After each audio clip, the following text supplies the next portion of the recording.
Hello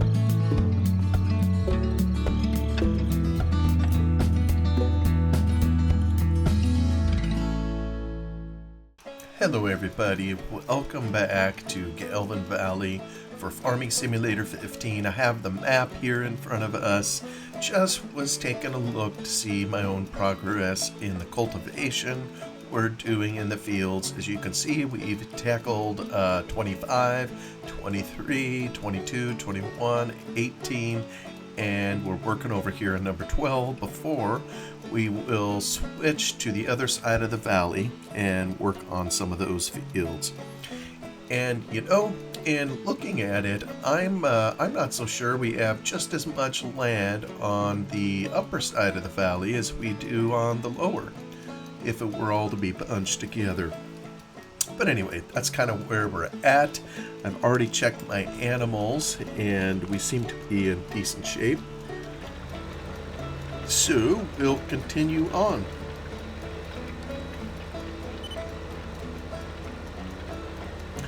As I've expressed in previous videos, I'm trying a larger cultivator than what I've typically used in the past. I probably shouldn't have set the GPS to go uphill and down.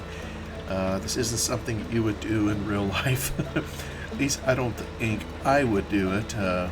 That's a recipe for erosion, but here in good old Farming Simulator, we never have to worry about things like erosion.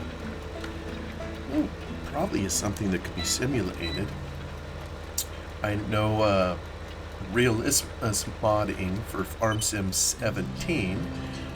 One of the things they did after they created their fine seasons mod is they also created one for soil compaction.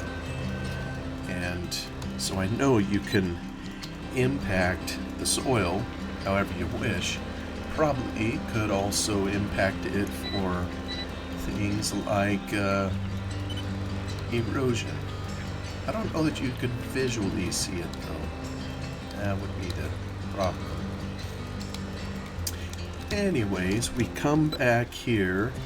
I wanted to return to a topic we kind of took up last time, and it comes from my friend Russell, a video that he put out, and where he kind of talked through and asked for story ideas for maybe just as a thought exercise. I don't know that he was intending someone should make the stories, but he was looking for different ideas than what we typically see in this, for a YouTube video related to Farming Sim that has a storyline.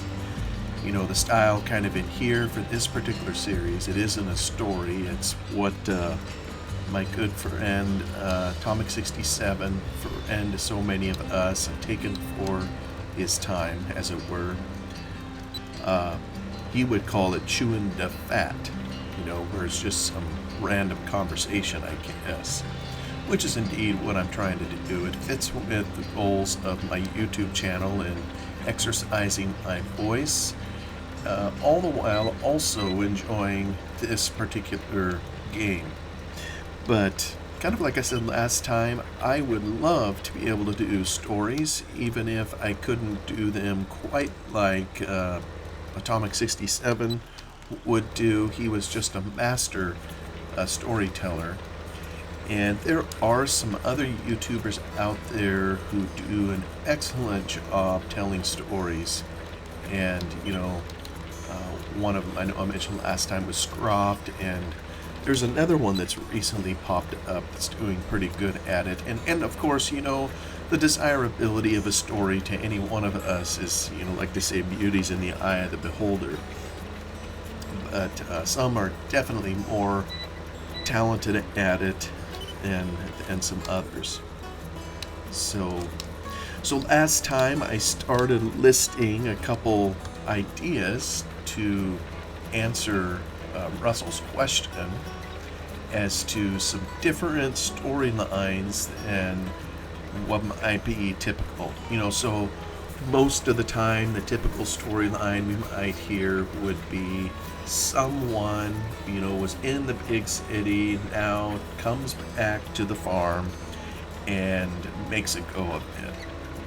And of course, that isn't the only storyline that's out there, but it's an extremely common one. So I totally get, what Russell is saying, that it'd be helpful to have a little more creativity on some of the storylines. And there's maybe a difference, I think, on it now. There is a storyline versus a premise. And maybe what Russell is talking about is more of the premise, as I think on it now, versus the storyline. Because I know there's any number of role plays and things that I've seen with Farming Sim that have actually some pretty creative ideas in them as to a day-to-day.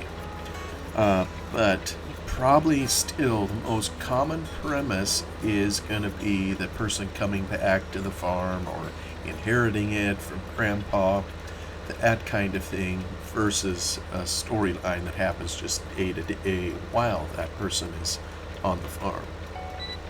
So I came up with a few, like I say, trying to answer Russell's challenge, and I shared them with him too. I would love it if he turned them into stories.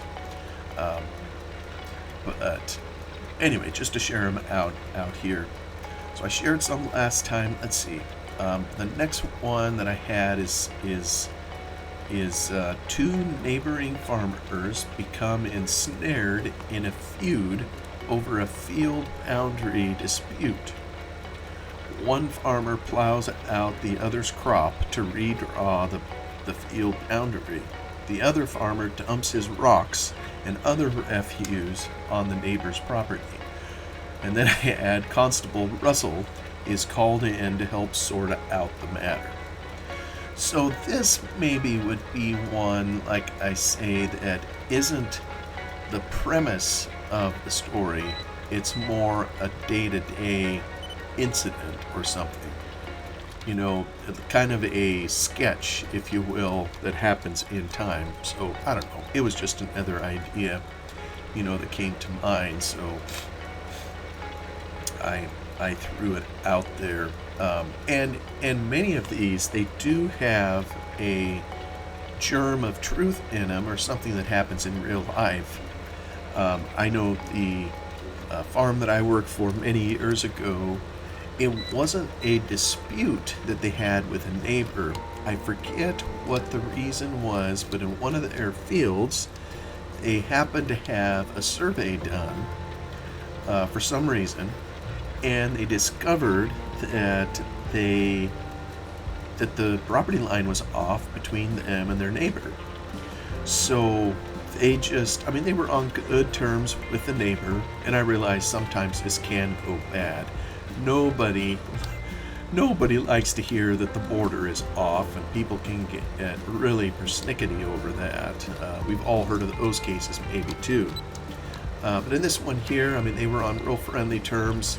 They showed them the data, showed them the survey, and the neighbor says, you know what, that's right, and we need to fix that. So what they opted to do is the neighbor had a crop in, and so they said, why don't you harvest the crop, and then when you have it all in or whatever, then we'll fix the border. And I don't remember how far off it was. It was maybe 30 feet off of where it should have been. And you may ask, well, how in the world could it get so far off? And the only thing I can say is a lot of times the boundaries is set up in the old days were based on landmarks that maybe no longer exist, assumptions, and there wasn't the tools or surveys done maybe, and people forgot over time things. I don't know, I'm making excuses for the past, but we all know things can happen, and other people come along and you forget where maybe the true boundary was, and you just go about it for years, none the wiser. But of course, it's good when you discover that you're wrong, that it gets set right. And so I'm aware of at least one circumstance out in the hills where it was satisfied, taken care of amicably. And there's maybe a lot that could be done. You know, my uncles could have demanded rent, you know, back rent for all those years. Well, so far as I'm aware, they didn't do that. They just said, now that we know, let's fix the border, and everybody agreed. So, doesn't have to be a bunch of acrimony or even change of money as long as everything's fixed moving forward. So that was one story idea. Another one, this was just kind of throwing it up against a wall and seeing what might tickle Russell's funny bone. I said a farmer sees a mysterious crop circle appear in one of his fields. And another. So the storyline is him trying to figure out the mystery of how they're appearing in his fields. And, well, I mean, we've all maybe seen pictures on the internet of crop circles. We know they are a thing, and, you know, of unknown origin for some of them. Although there's also been some reports of people who have testified to a making of crop circles and whatnot. So, anyway, those stories are out there. I've never personally seen or been involved in one of those, but I think the germ of the idea came from that, and then also from good old Farming Sim itself. I seem to recall, I don't know if the coding is still in the air for Farm Sim 15. Maybe it is, and I just need to find it and activate it maybe. But I know in some of the earlier versions of Farming Sim, they had meteorites and I almost think a flying saucer maybe that you could call up with some random script. I don't know if one of the programmers of Farming Sim was having a rough day and decided to do something for fun. But yeah, that's kind of where some of the idea came from too. Was just the alien among us aspect. Alright, let me kind of cut around this here.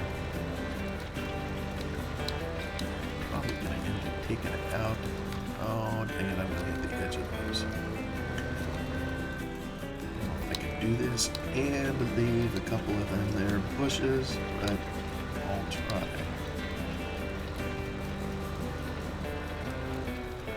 Yeah, pretty much. This here, I must not have fixed anything when I was doing the work of fixing the order or the borders of the fields. I must not have done much close to these power poles, because I don't see much of an edge here. It's pretty much dirt right up to the thing. And I don't know, maybe that's how we would farm it here in the States. I really don't know. Farm every square inch you can get your hands on.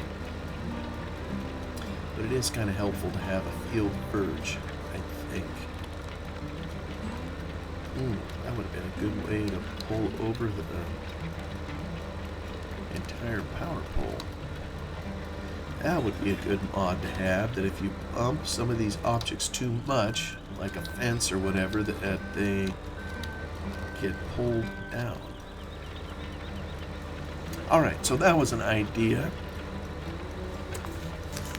to try a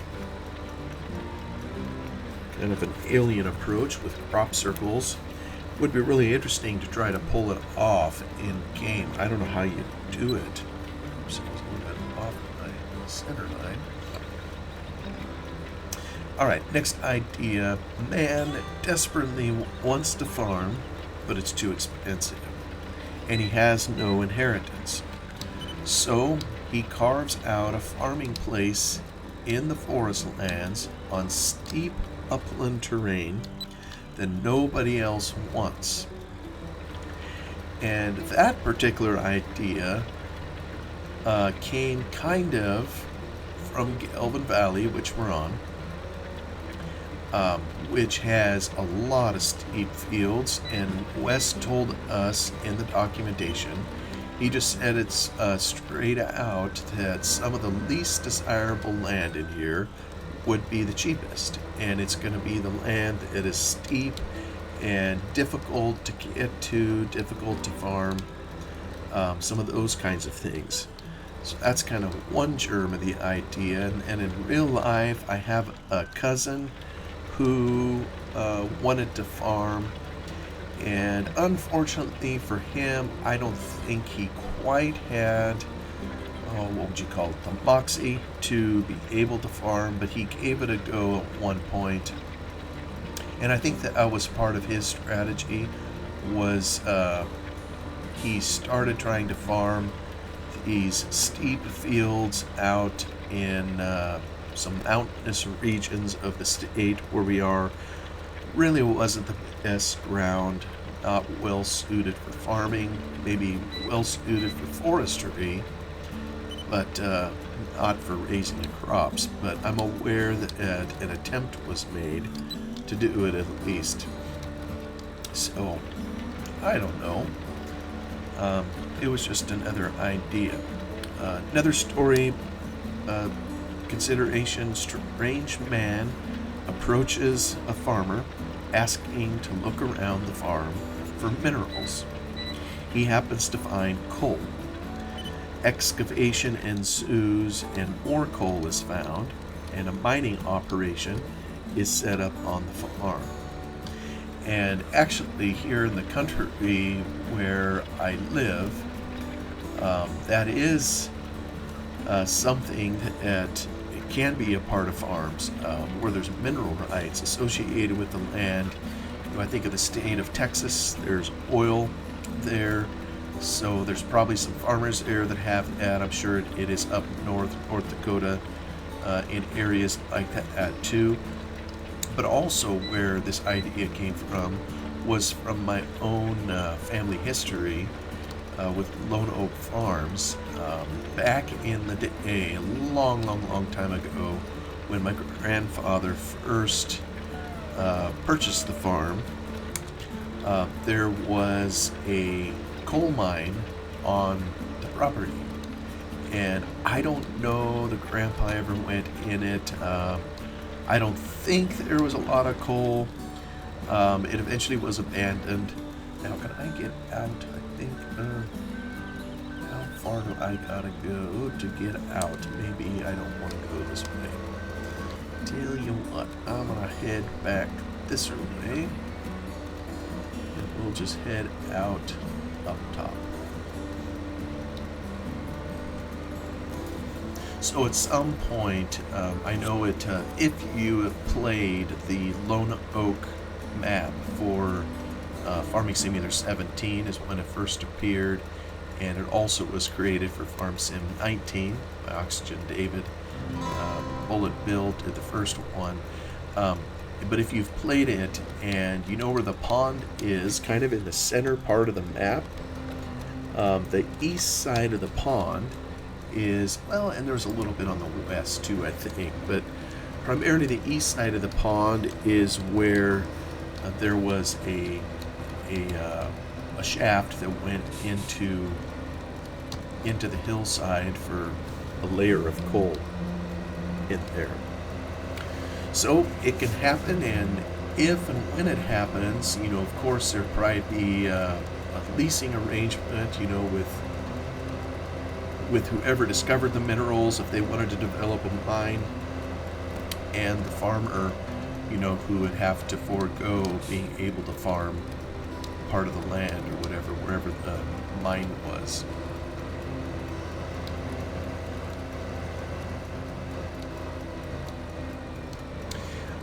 The next comment I have in here, actually this was a comment to Russell.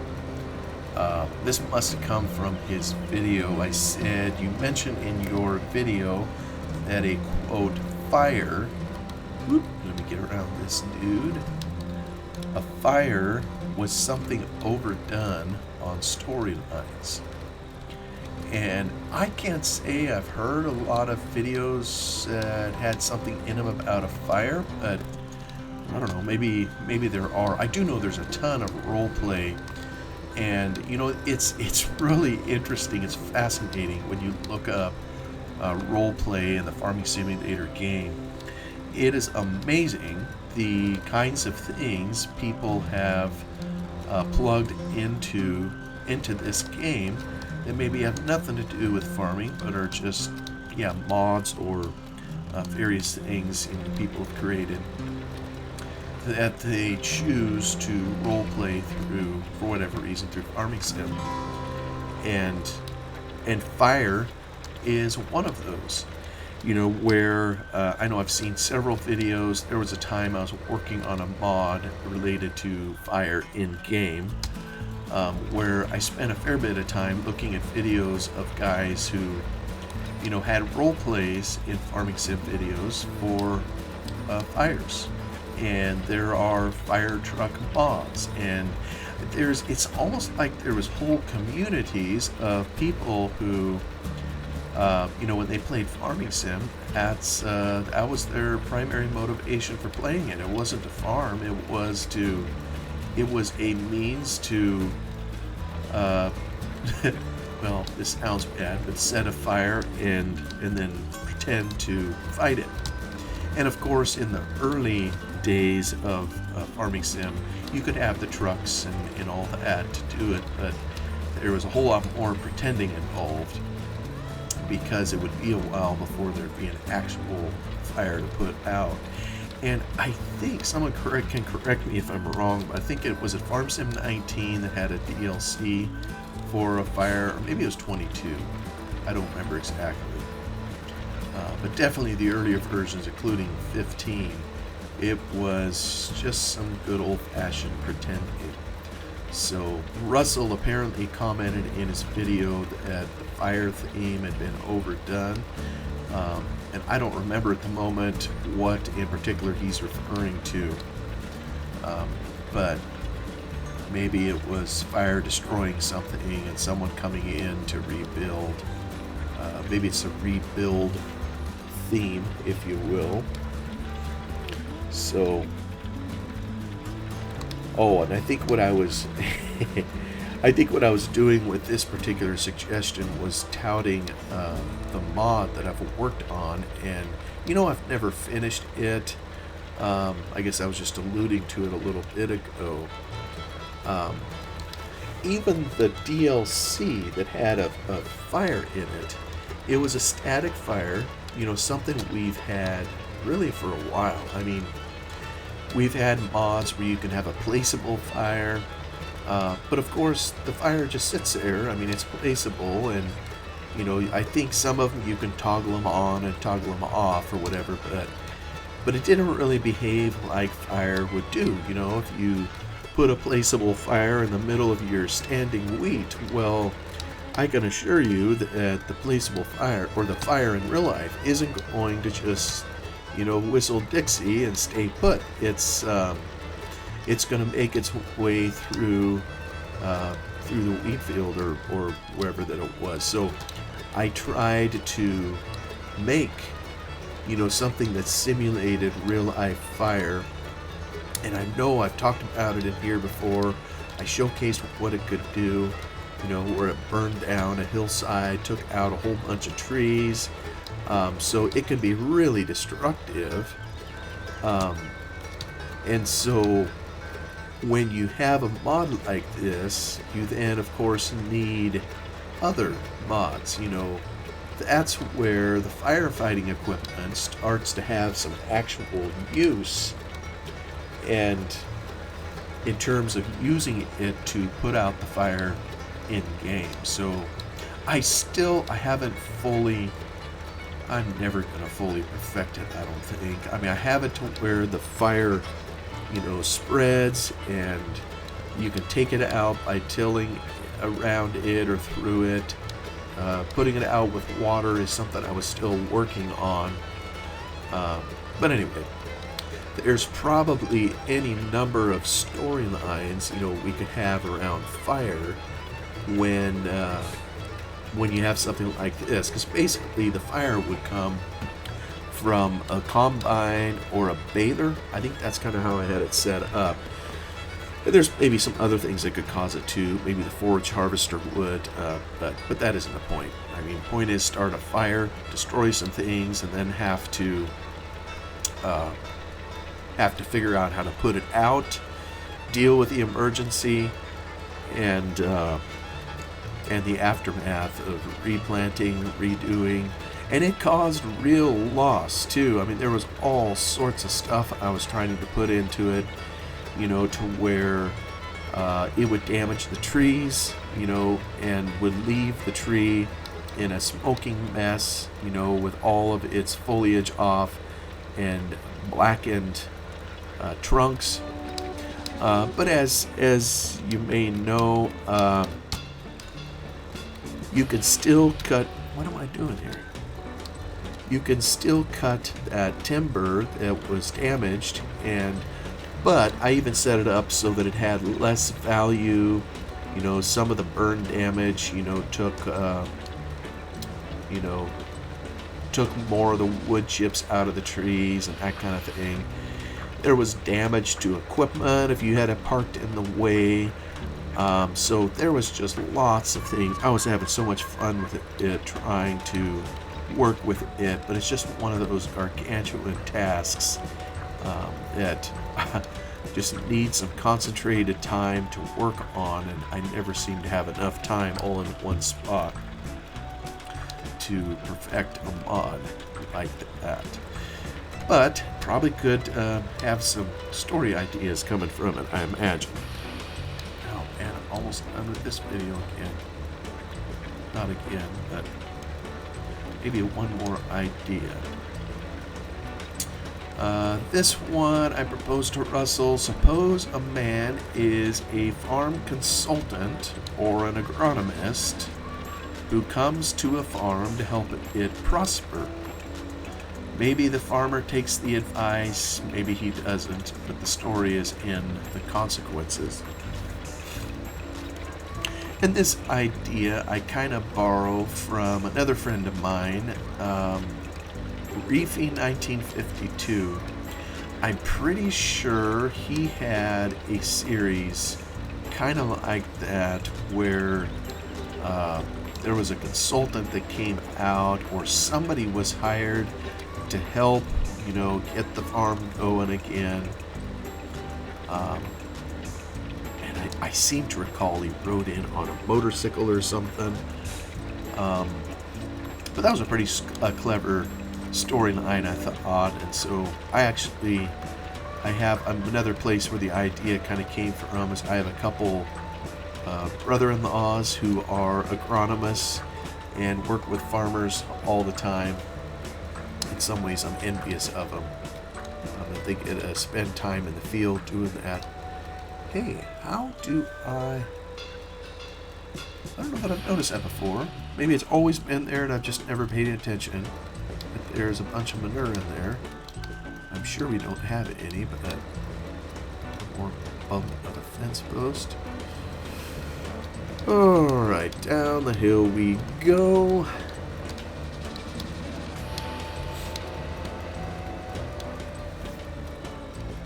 To the next one. Try to blow these little ones off of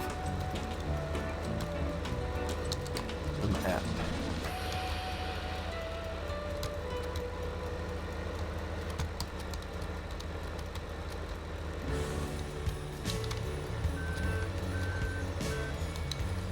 Down we go.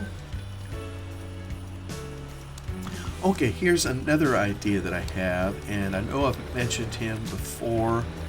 He's a great storyteller, Scroft, and I don't know how many are aware, but not only is he a good storyteller, it was also his dream to work on a real farm, and so he also has a real life series going where he's working on a real life farm. Kind of in some ways mimicking the storyline, only he's living it himself. You know, like his farmhand series with someone showing up to be a farmhand and, you know, getting ingrained in the farm, and now that's what he's doing himself, and it's on a really unique enterprise in the UK, of course, where he lives. And it has to do with sheep. Not for wool, although they do collect some wool, but for the sheep milk. And I have no idea what products, you know, are made from sheep milk. Maybe there's something here in the US where I live for it too, and I'm just not aware of it. But in Farming Sim, we're of course all used to the conventional agriculture stuff, you know, with chickens and collecting eggs and cows and milk and sheep and wool, and in Farm Sim 15, of course, you had to have mods. And I kind of think we have them installed here. If you wanted hog fattening facilities or beef cattle, you could get it through a mod. But all of that is what I would consider pretty conventional agriculture, if you will.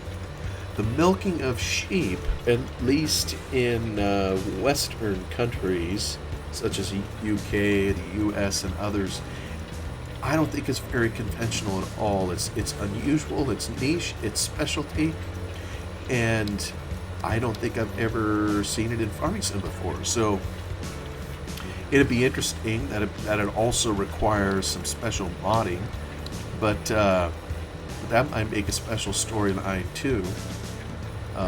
Although sometimes the best storyline is real life experience, you know, which is what Scroft, of course, is living as he learns the trade himself on a real life sheep dairy, if you will. And until seeing his videos, I don't know that I've ever, so much as, oh, I pressed the wrong key again. I don't think I've so much as heard of such a thing before in my life. But anywho, there's another little slate of ideas for stories.